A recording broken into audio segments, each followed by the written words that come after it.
Hello, in front of me I've got Mercedes A-Class. In this video I'll show you where are the air filters in this car. In the beginning, take a look at the left side of the engine compartment. And the first air filter is located right here under this metal part. In order to access it, you have to unscrew two screws and lift this up, because it's on these two hooks. The second filter location is right here. In order to access it, unhook these three hooks and just pull it.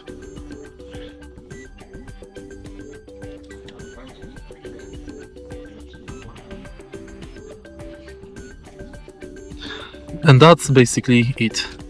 If you find this video helpful, please leave like, comment and subscribe.